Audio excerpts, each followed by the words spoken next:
Okay student, आज हम adsorption जो हमारा पार्ट 1 है, that is heterogeneous system, boundary should be there, around boundary there are two phase may be either pure or may be solution. In case of solution, that is actually part of heterogeneous system. ये सब topic आपके clear होने चाहिए. Okay, बाद में कल का जो मेरा लेक्चर था उसमें एड्सॉर्प्शन क्या है, adsorbate, adsorbent, sorption, desorption, absorption, वो भी क्लियर होना चाहिए. Then mechanism in the sense adsorption surface पे की होता है, so you have to give reason for that. Another sign of delta H, delta S and delta G, all three are negative. Why all three are negative? So you have to give reason also. ये सब clear होना चाहिए. आज हम बात करने वाले हैं, कल जो मैंने बताया था डिफरेंस के बारे में. If gas phase contact in with solid phase, then there are two types of possibility: physical adsorption and chemical adsorption. तो यहाँ पे आज जो हम डिस्कशन करने वाले हैं वो एक्चुअली कंपैरिजन भी आप बोल सकते हो, डिफरेंस भी बोल सकते हो. तो पूरा जो क्वेश्चन है वो हम डिफरेंस या कंपैरिजन के बेस पे पढ़ने वाले हैं. It means there are two types of adsorption, one that is physical, one that is physical adsorption, okay, and second that is chemical. So there are two types of adsorption, physical and chemical. Now in case of physical there are two components, one is adsorbate, another is adsorbent. So in case of physical adsorption, okay, which bond form physical bond? And physical bond means which one? Van der Waals. मतलब यहाँ पे van der Waals bond that form between adsorbent and adsorbate, between molecules of adsorbent and adsorbate. तो यहाँ पे van der Waals form होगा. Okay. Now in case of chemical adsorption, which bond form? Chemical bond. And yesterday I told you chemical bond, there are two types of bond, either ionic bond or covalent bond. So this is the first point in physical and chemical. So difference regarding nature of bond, here physical bond and here chemical bond. So this is the first point. Now second point, okay, we know van der Waals that is weak bond. For example, a solid phase है, solid phase, okay. अब इसके contact में gas के molecule आ रहे हैं. मान लो कि यहाँ पे मॉलिक्यूल है सरफेस पे, चलो 1 2 3 4 5 6 7 8, और ये मॉलिक्यूल सॉलिड के मॉलिक्यूल के साथ कौन सा बॉन्ड बनाते हैं? That is van der Waals. And we know van der Waals that is a weak bond, not strong. अब मान लो कि यहाँ पे कुछ और मॉलिक्यूल सरफेस पे आ रहा है, तो ऑलरेडी जो सरफेस पे मॉलिक्यूल आ गए, पहले से आ गए, वो थोड़े फ्लेक्सिबल रहेंगे. फ्लेक्सिबल इन द सेंस जो नए मॉलिक्यूल वहां पे आ रहे हैं उसको थोड़ी क्या देंगे? स्पेस. मतलब वो मॉलिक्यूल थोड़े कहां जाएंगे? नीचे. एडजस्टमेंट. ओके. तो यहाँ पे क्या होगा? सरफेस का पिक्चर मैं आपको बता रहा हूँ. सरफेस का पिक्चर कैसे होगा? तो थोड़े मॉलिक्यूल ऐसे नीचे भी जा सकते हैं, लाइक दिस. ज्यादा नहीं जाएंगे क्योंकि बेस कॉन्सेप्ट तो क्लियर है. Adsorption always take place at the surface, ठीक है. लेकिन फिजिकल एड्सॉर्प्शन है, उसमें गैस के मॉलिक्यूल 2-3 लेयर तक नीचे आ सकते हैं. It means we can say in case of physical adsorption multi molecular layer form, multi-molecular layer form at the surface. The physical adsorption जो है वो थोड़ा flexible है. Like जनरल कोच, ट्रेन में जब आप जर्नी करते हो तो वहां पे मान लो कि 5 पर्सन के बैठने की जगह है. अब वहां पे 5 लोग ऑलरेडी बैठे हुए हैं. फिर आप वहां पे गए तो क्या होता है, आप भी बैठ जाते हैं। मतलब आगे जो 5 लोग थे, जनरल कोच की बात कर रहा हूँ, वो थोड़े मतलब वो फ्लेक्सिबल रहेंगे, आपको थोड़ी स्पेस दे देंगे, और आप गए तो आपको भी देनी पड़ेगी, वरना आपकी गोद में बैठ जाएगा। ओके, तो that is a physical absorption. मतलब सरफेस पे जहां जहां सरफेस होगा, कोई भी सरफेस है, ए भी सरफेस है, ए भी सरफेस है, हर एक जगह पे आप ऑब्जर्व करोगे तो आपको 2-3 लेयर तक गैस के मॉलिक्यूल मिलेंगे। It means multi molecular layer. Reason okay, chemical absorption में ऐसा नहीं होगा।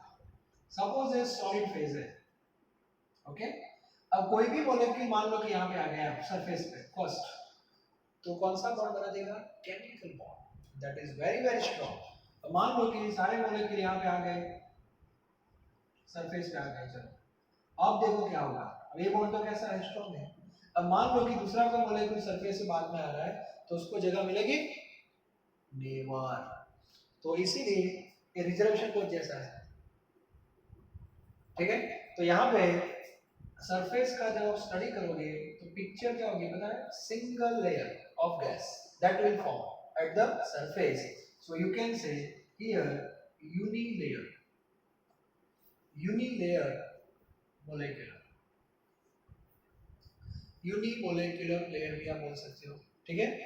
तो यहाँ पे मल्टी मोलेक्युलर है, यहाँ पे यूनिमोलेक्युलर, 1 minute, यूनिमोलेक्युलर layer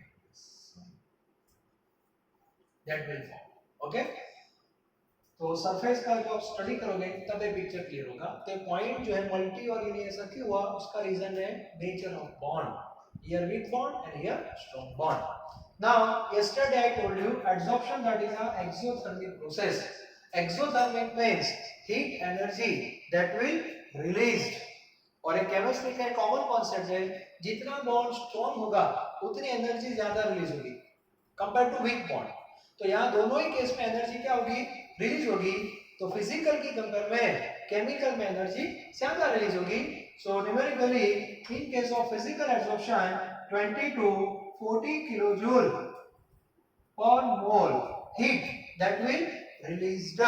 Per mole means 1 mole. It means if 1 mole gas, if 1 mole gas physically absorb on the surface of solid, then 20 to 40 kilojoule heat that will released.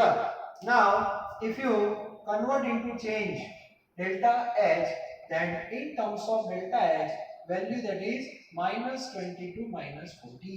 Keep it in mind, change, for change there are 2 signs, positive and negative।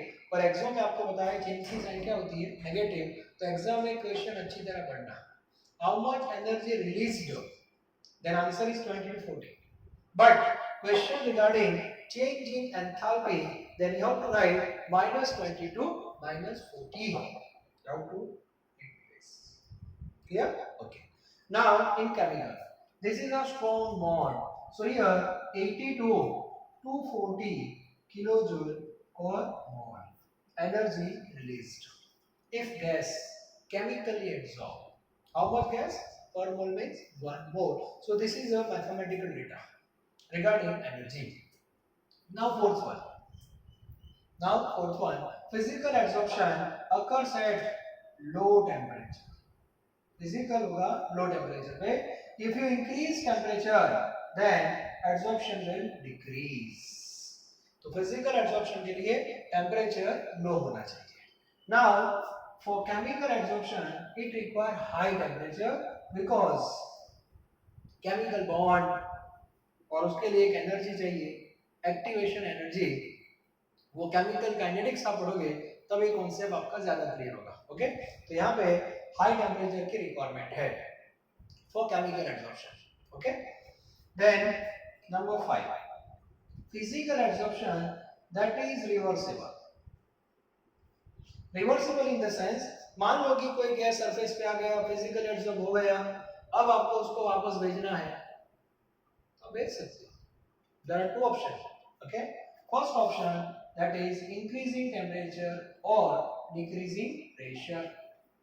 By decreasing pressure or by increasing temperature, molecules come out, molecules of gas come out from the solid phase, and that phenomena is desorption. Okay, तो यहाँ पे possibility है, मतलब physical absorption है, that is reversible. Now chemical, that is irreversible. Once chemical absorption occurs, you cannot change. Okay, तो ये process irreversible है और ये reversible है, ये भी क्लियर होना चाहिए. Okay, now sixth one, physical absorption is not specific. Not specific means what? Not specific means any gas physically absorb, any gas physically absorb on solid phase, either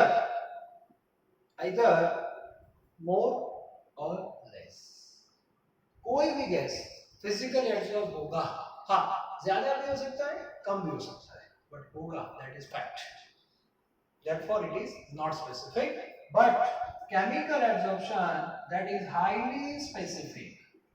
Specific in the sense कोई भी gas chemical absorb होगा ऐसा जरूरी नहीं है, क्योंकि यहाँ पे केमिकल बॉन्ड का फॉर्मेशन होता है, और chemical formation of chemical bond requires some characteristics, some conditions, electronic configuration and all these things. Okay, तो यहाँ पे chemical bond की possibility है, वही गैस chemically absorb हो सकता है, not all.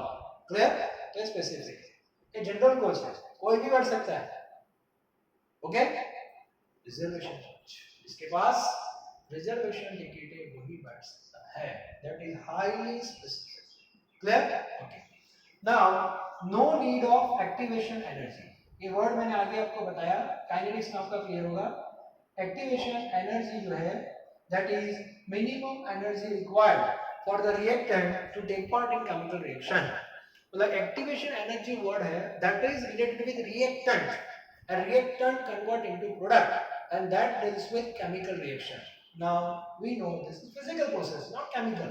So there is no need of activation energy. Clear? And here activation energy required.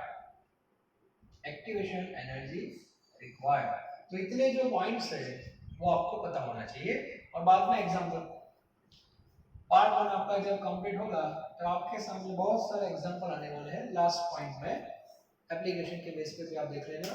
तो जो वेरिफिकेशन बेस पे जो एग्जांपल है, वेरिफिकेशन बेस पे वो सब फिजिकल में आप देख सकते हैं. बट कौन से एग्जांपल, एड्सॉर्बेट क्या होना चाहिए, एड्सॉर्बेट गैस और एड्सॉर्बेंट सॉलिड, ये क्लियर होना चाहिए. यहाँ केमिकल मतलब केमिकल रिएक्शन वाले एग्जांपल. तो इतने पॉइंट्स आपको लिखने हैं और comparison between physical absorption and chemical absorption. Difference के बेस पे भी क्वेश्चन आ सकता है और कंपैरिजन के बेस पे भी आ सकता है. टेक्स्ट बुक में ये जो क्वेश्चन है उसको पहले कैरेक्टरिस्टिक के फॉर्म में लिखा है, characteristics of physical absorption, characteristics of chemical absorption, बाद में डिफरेंस के बेस पे एक टेबल दिया है. मैंने आपको डायरेक्ट टेबल बता दिया, पूरा कंक्लूजन इसके अंदर. क्लियर? ओके. तो एक क्वेश्चन बहुत इंपॉर्टेंट है, comparison between physical absorption and chemical absorption. Okay. Now next topic, that is factors. As a science student ये टॉपिक क्लियर होना चाहिए आपका. कोई भी प्रोसेस होती है, फिनोमिना है, and we know there are some factors affecting such phenomena. ठीक है, तो यहाँ पे भी फैक्टर है, फैक्टर्स.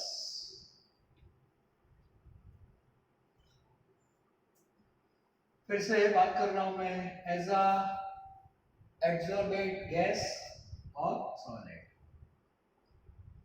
ठीक है, तो फैक्टर जो होता है उसमें सबसे पहले नेचर आता है. तो ये जो प्रोसेस है उसमें दो कंपोनेंट इन्वॉल्व है, absorbent and absorbent. So first one is nature of absorbent, it means gas. Clear? Okay. मतलब सबसे पहले आपके पास गैस जो है उसका नेचर पता होना चाहिए. अब ये जब फैक्टर की डिस्कशन होगी तो दो बेस पे होगी, physical absorption and chemical absorption. वो भी क्लियर होना चाहिए, क्योंकि कोई भी पर्टिकुलर गैस फिजिकल एब्जॉर्प्शन में भी पार्टिसिपेट कर सकता है और केमिकल में भी कर सकता है. तो फिजिकल में उसका नेचर क्या होना चाहिए और केमिकल में क्या होना है, बोथ आर डिफरेंट. क्लियर? दोनों को हम साथ में नहीं पढ़ सकते, पैराग्राफ फॉर्म में पढ़ेंगे। तो सबसे पहले हम डिस्कशन करेंगे फिजिकल बेस पे। तो कोई भी गैस जब फिजिकली एब्जॉर्प्शन में पार्टिसिपेट कर रहा है तो कौन कौन से पॉइंट्स इंपॉर्टेंट है। तो सबसे पहले first one is physical absorption is not specific. ये पहले बताओ, फिजिकल एवं स्पेसिफिक नहीं है। नंबर वन, मतलब some gas absorb more and some gas absorb less।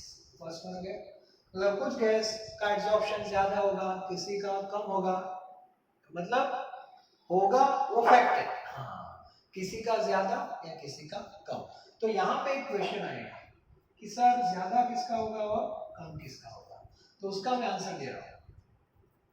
Okay, तो हमने 11th में एक टॉपिक पढ़ा था liquefaction of gas.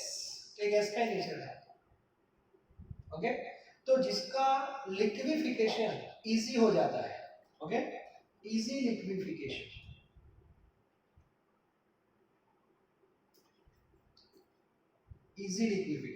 Okay, then absorption more, ये आंसर है। मतलब पहला जो हमारा क्वेश्चन था एब्जॉर्प्शन ज्यादा किसका होगा, तो मैंने आपको आंसर दिया कि जिसका लिक्विफिकेशन इजी होगा उसका एब्जॉर्प्शन क्या होगा, ज्यादा होगा। और फिर से क्वेश्चन आएगा सर इजी लिक्विफिकेशन किसका होगा, तो इसका आंसर मेरे पास है, that is high TC. It means those gas having high TC, TC means critical temperature, जिसका क्रिटिकल टेम्परेचर ज्यादा होगा उसका लिक्विफिकेशन इजी होता है, और जिसका लिक्विफिकेशन इजी होता है उसका एब्जॉर्प्शन ज्यादा होता है। तो केमिस्ट्री में कोई भी गैस जब फिजिकल एब्जॉर्प्शन में पार्टिसिपेट कर रहा है तो आपके पास पहली इंफॉर्मेशन होनी चाहिए टीसी। जैसे लिक्विड में बॉइलिंग पॉइंट की इंफॉर्मेशन होती है वैसे गैस के लिए टीसी होता है, और टीसी क्या है वो पूरा 11th में आपने पढ़ लिया है। ओके, तो हाई टीसी, सल्फर डाइऑक्साइड का टीसी बहुत हाई है, उसके बाद है मीथेन है, इसके बाद है हाइड्रोजन है। तो ये तीन गैस टेक्स्ट बुक में दिए, सल्फर डाइऑक्साइड, मीथेन और हाइड्रोजन। टीसी की डेफिनेशन है, फॉर एग्जांपल हमारे पास कोई गैस है, फॉर एग्जांपल O2, तो O2 का टीसी 5 डिग्री है, इट मींस व्हाट, तो टीसी की डेफिनेशन है it is a maximum temperature above which liquefaction cannot occur। मतलब O2 का TC 5 है तो 5 तक उसका लिक्विफिकेशन होगा, 6 पे नहीं होगा, या तो 5 पे होगा या तो 5 से नीचे होगा। तो ये TC है, TC देखिए बॉर्डर नीचे होगा, above TC नहीं होगा, so that is TC। तो TC मतलब क्रिटिकल टेम्परेचर। तो ये कॉन्सेप्ट आपका क्लियर होना चाहिए, ये टॉपिक मोस्ट इंपोर्टेंट है। जिसका TC high, again I repeat, those gas having high TC, easy liquefaction occurs and absorption becomes more on the solid phase। ये क्लियर होना चाहिए। ओके, अब बात करते हैं केमिकल एब्जॉर्प्शन की। केमिकल एब्जॉर्प्शन जो है that is highly specific, again I repeat, chemical absorption that is highly specific. मतलब कोई भी गैस जब केमिकल एब्जॉर्प्शन में पार्टिसिपेट कर रहा है तो वहां पे क्या चेक करना है, ये सब नहीं, टीसीबीसी नहीं, ये सब फिजिकल एब्जॉर्प्शन के लिए है, keep it in mind. Okay, chemical absorption में तो एक ही कंडीशन चेक करते हैं, इलेक्ट्रॉनिक कॉन्फ़िगरेशन। एड्सॉर्बेंट के मॉलिक्यूल और एड्सॉर्बेट में इलेक्ट्रॉनिक कॉन्फ़िगरेशन मैच होनी चाहिए, क्योंकि आगे जाके वहां पे केमिकल बॉन्ड की पॉसिबिलिटी हमें फाइंड करनी है। इफ केमिकल बॉन्ड पॉसिबल है वहां पे, if chemical bond take place, then and then those gas involving chemical absorption, otherwise not finish. Clear, ये टॉपिक क्लियर होना चाहिए। सो नेचर ऑफ एब्जॉर्बेंट जब आप पढ़ते हो, एब्जॉर्बेंट पढ़ते हो तो डिस्कशन दो बेस पे होना चाहिए, फिजिकल एब्जॉर्प्शन के बेस पे होना चाहिए और केमिकल एब्जॉर्प्शन के बेस पे होना चाहिए। Now second factor, again component, that next component that is solid, और इसको बोलते हैं absorbent. Okay, so second factor, that is nature of adsorbent. It means solid, जो सॉलिड फेज आप यूज कर रहे हो उसके बारे में। तो कल मैंने आपको बताया था physical adsorption related with purification purpose and chemical adsorption related with chemical reaction. तो आपने कल जो मैंने नाम दो तीन आपको बताए थे, silica gel, alumina gel, clay, all related with physical adsorption, while in Haber process we know metal oxide, all related with chemical adsorption। ते कॉन्सेप्ट भी आपका क्लियर होना चाहिए। Okay, concept should be clear. तो ये नेचर ऑफ एड्सॉर्बेंट है, ठीक है। उसके बाद third, specific surface area. Specific surface area का मीनिंग क्या होता है? एरिया अवेलेबल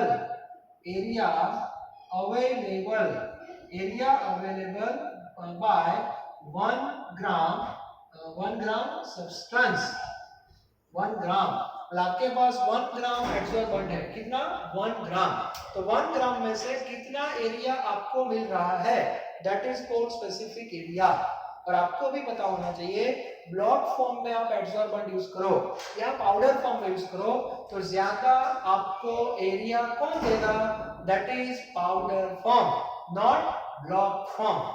ओके, ये भी क्लियर होना चाहिए। Sometimes porous adsorbent are used, porous जिसमें पोर्स होते हैं, तो वहां भी एरिया थोड़ा ज्यादा होता है। तो तीन फैक्टर जो है वो इंपॉर्टेंट है। इसके बाद नंबर 4 आता है प्रेशर एंड नंबर 5 होता है टेम्परेचर। प्रेशर अप्लाई करते हो तो टेम्परेचर शुड बी कांस्टेंट, और टेम्परेचर अप्लाई करते हो प्रेशर शुड बी कांस्टेंट। इसको बोलते हैं आइसोथर्मल और इसको बोलेंगे आइसोबैरिक। और ये दो फैक्टर जो है उसमें ये प्रेशर वाला जो फैक्टर है वो आपको डिटेल में पढ़ना है, डिटेल में। जैसे सॉल्यूशन में हमने पढ़ा था solubility of gas in liquid, तो वहां पे ऐसे 4 फैक्टर थे, nature of solvent, nature of solute, then temperature and pressure. और उसमें से डिटेल में पढ़ा था हमने pressure in the form of Henry's law. Clear? तो एड्सॉर्प्शन में भी इतने फैक्टर है, nature of adsorbate, adsorbent, specific surface area. Again I repeat, specific surface area available by 1 gram substance। जैसे मोलारिटी का मीनिंग क्या होता है? Number of mole present in 1 litre solution. पर लीटर कितने मोल है, दैट इज मोलारिटी। सिमिलरली पर ग्राम कितना एरिया मिल रहा है, दैट इज स्पेसिफिक एरिया। आपके पास 1 ग्राम के सैंपल है, ये 1 ग्राम सैंपल है लेकिन ब्लॉक फॉर्म में है, और यहाँ पे 1 ग्राम सैंपल है लेकिन ये पाउडर फॉर्म में है, तो ज्यादा एरिया कौन देगा? 1 gram powder compare to this. Okay, और इसीलिए इंडस्ट्री में ज्यादातर एड्सॉर्बेंट जो होता है वो या तो पाउडर फॉर्म में यूज करते हैं या तो पोरस फॉर्म में, जिससे एरिया ज्यादा मिले, इफेक्टिवनेस ज्यादा हो। तो ये भी एक पता होना चाहिए। ओके, प्रेशर तो हम डिटेल में कल पढ़ने वाले हैं, टेम्परेचर के बारे में ज्यादा डिटेल में है नहीं। उसके लिए एक्सोथर्मिक है, फिजिकल में बताया था मैंने, हाई टेम्परेचर हुआ तो फिजिकल एड्सॉर्प्शन लो हो जाएगा, और केमिकल एड्सॉर्प्शन के लिए हाई टेम्परेचर। ओके, लेकिन आपका जो सिलेबस है उसमें एक फैक्टर आपको पढ़ना है, कौन सा? प्रेशर। ठीक है, तो आज का जो मेरा टॉपिक था उसमें 2 क्वेश्चन थे। First one that is a comparison between physical adsorption and chemical adsorption, and second question that is factors affecting adsorption. ये पूरा जो चैप्टर है वो सब्जेक्टिव चैप्टर है, एक भी न्यूमेरिकल नहीं है इसमें। ठीक है, तो हम स्लोली ये चैप्टर पढ़ेंगे। आपके पास टेक्स्ट बुक होगी तो वहां से आपको आंसर लिखने हैं, वर्कशीट आपको एज यूजुअल मिलती रहेगी।